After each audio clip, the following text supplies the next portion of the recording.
Hello everyone, I'm teacher Jenny again, and in today's video, I will be teaching you some idioms for you to get band 7 to 9 in IELTS speaking. As a teacher, I am extremely delighted every time my students pass their exam. Now, for example, if I notice that they are talkative and they pronounce English words clearly and accurately, even if they only need to get band 6, I still introduce idiomatic expressions or vocabulary to them. Why? The higher the score, the better, and the more satisfied the students will be, right? So just like what I always say to them, please pass this exam once and for all. So for today, I will be sharing with you the idioms that I teach to my students. But before that, let's get to know the meaning of idiom or idioms first. Idioms are a group of words established by usage as having a meaning not deducible from those of the individual words. They actually exist in every language, and they are words or phrases that aren't meant to be taken literally. And as I've told you, these are important in getting band 7 to 9. If you take a look on the IELTS band descriptors, idioms are actually a requirement when it comes to lexical resource. So meaning, without the usage of idioms, getting band 7 to 9 is impossible. But you also have to take note and remember, when you use idioms, you have to use them accurately and fluently. Why? Incorrect way of using idioms, you're using it in a different manner, the meanings are actually not correct, you will lose your points. So you have to use them well and correctly. Now, in IELTS speaking part 2, there are different kinds of topic. There are topics about people, places, experience, feeling, and objects.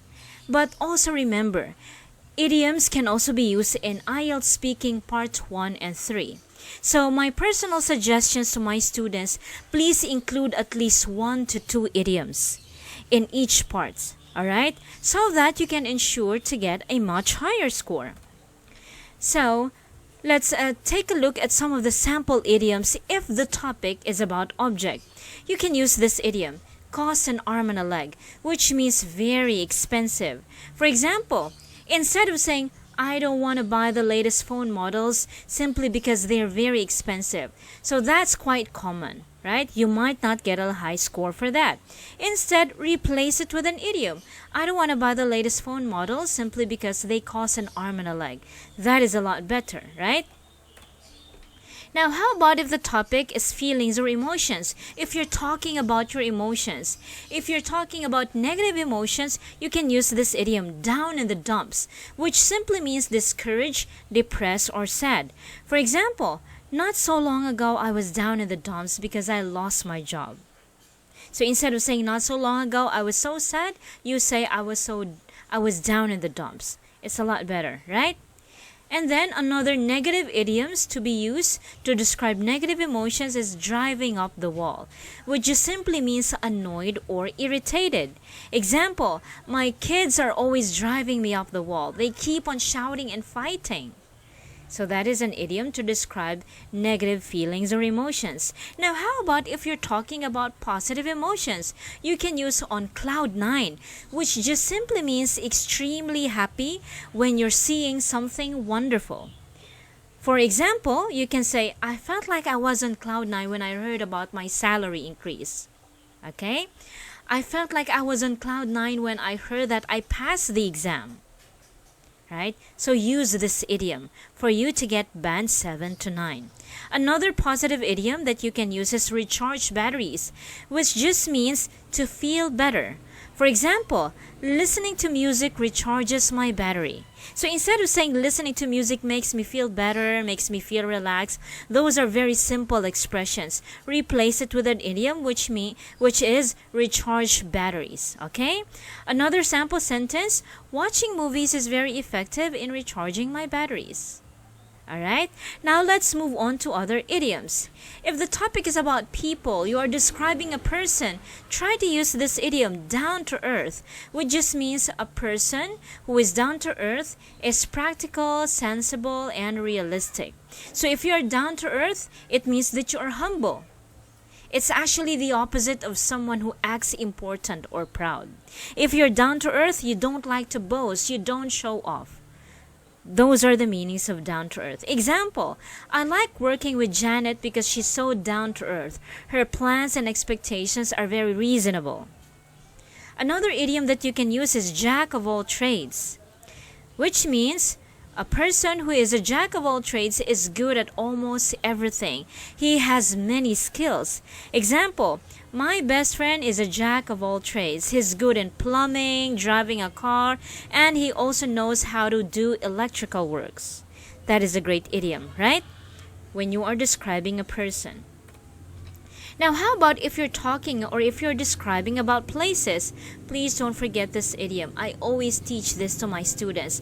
Stone's throw away, which means very close or very near.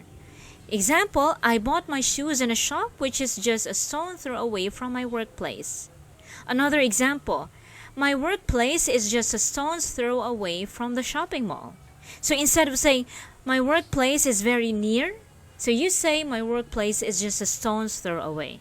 That's a lot better. And if you use idioms also, it means that your English level is advanced. So please use them. Another idiom, hustle and bustle, which means busy and frenetic activity or excitement. Example, I love living among the hustle and bustle of the city. I can't concentrate on my work with all this hustle and bustle going on around me. So hustle and bustle can be used in a positive and in a negative way. It's up to you on how to use it. Now, how about if you're talking about experience? You can use I had a blast, which just simply means I had fun or I enjoyed. Example, it was such an unforgettable event and I could say that I really had a blast. When someone tells you, hey Jenny, I can't go out with you tonight. So you can tell them, okay, have a blast. Alright? So use this idiom. This is very common. Now, another idiom, uphill climb or uphill battle, which just simply means a difficult process. Example, I guess a lot of people would agree with me that getting a business permit is an uphill battle. Alright? So please use this. Instead of saying it's so difficult, you can say is an uphill battle. Alright? Now, I'd like to teach you other idioms that you can use so that you can get 7 to 9 once in a blue moon, which just means very rarely. This is very helpful if the question is how often. Example, how often do you go to the cinema to watch a movie? So instead of saying, I rarely go to the cinema, try to say, I'm too busy with my kids, that is why I only go to the cinema to watch a movie once in a blue moon. So instead of saying, I rarely go to the cinema, I rarely exercise, try to say, well, I only exercise once in a blue moon. I travel once in a blue moon. Instead of saying, I travel very rarely. Okay? And then another idiom, over the moon, which means very happy. Example, I was so over the moon when I heard that I passed my exam.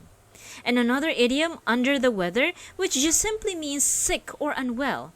So she's feeling under the weather today, so she won't be going to work. I was so under the weather last night. So instead of saying I was so sick last night, alright? So please use these idioms that I've taught you, that I've shared with you, because as I've said, you can't get band 7 to 9 without using idioms. Now, don't worry on using them. I'm 100% sure that the IELTS examiner will still understand you.